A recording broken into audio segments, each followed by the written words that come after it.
Fake HOA notices appeared on my historic cabin door at sunrise. It declared the structure condemned, citing safety hazards and emergency authority. The suspense brewed as neighbors whispered about demolition crews arriving soon.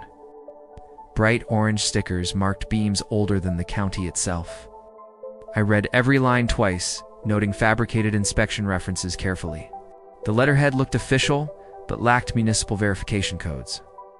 Board members posed nearby, discussing redevelopment plans confidently.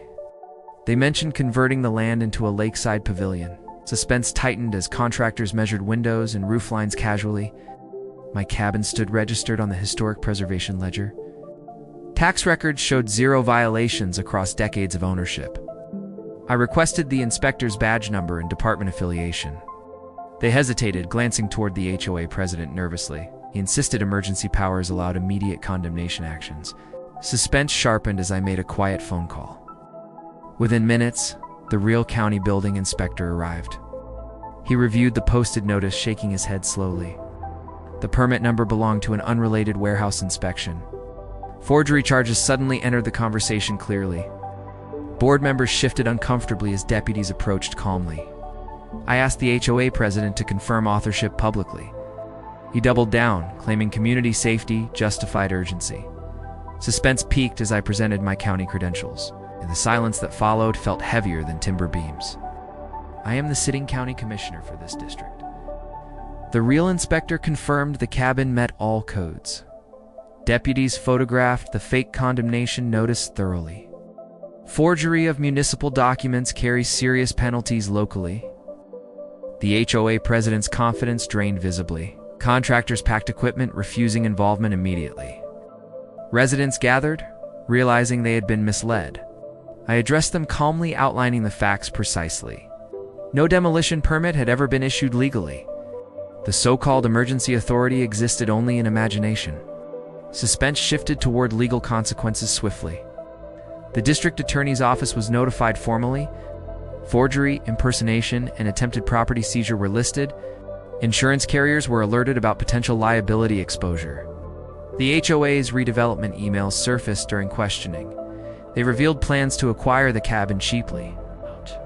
An emergency HOA meeting devolved into shouting chaos.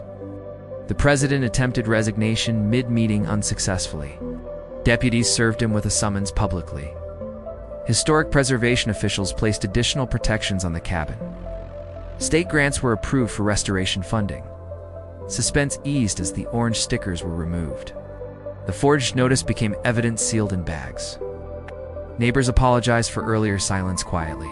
The HOA's legal counsel withdrew representation promptly. A forensic audit of board actions was initiated. Financial irregularities began surfacing immediately.